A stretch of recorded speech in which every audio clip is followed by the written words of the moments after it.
এই পর্বে আমরা দেখব কিভাবে আমাদের ওয়েবসাইটের যে পলিসি পেজগুলো আছে, অ্যাবাউট আস এবং পলিসি পেজ, এগুলো কিভাবে ক্রিয়েট করব বা ইনফরমেশন কিভাবে চেঞ্জ করব।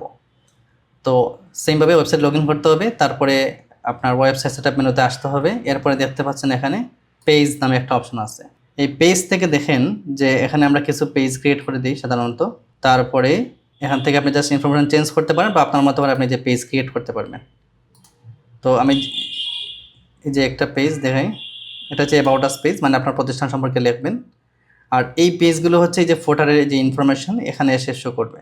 আপনার পেমেন্ট গেটওয়ে নেওয়ার জন্য বা এগুলো সাধারণত রাখতে হয় যাতে আপনার প্রাইভেসি পলিসি কি, রিফান্ড পলিসি কি, কাস্টমারদেরকে আপনি কীভাবে রিফান্ড দেন এবং আপনার প্রতিষ্ঠান সম্পর্কে এবং আপনি কীভাবে রিটার্ন নেন, সব কিছুই হচ্ছে আপনি খুব সুন্দরভাবে গুছিয়ে রাখতে পারেন যাতে পরবর্তীতে কোনো আপনি জটিলতায় না পড়েন। তো এটা হচ্ছে পেজ, এই যে পেজগুলোর ইনফরমেশন আপনি এখান থেকে চেঞ্জ করতে পারবেন। আর ওটা হচ্ছে ফন্ট ফ্যামিলি। আমরা একটা ডিফল্ট ফন্ট ধরেন ওয়েবসাইটে সেট আপ করে দিই। আপনি চাইলে আপনার ওয়েবসাইটের জন্য এই যে ফন্টগুলো আছে, এই যে ফন্টের যে ফ্যামিলি বা স্টাইল, এটা আপনার মতো করে আপনি গুগল ফন্ট ইউজ করতে পারেন। তো এটা হচ্ছে ফন্ট এবং পেজের অপশন, এটা আপনি নিজের মতো করে চেঞ্জ করে নিতে পারবেন।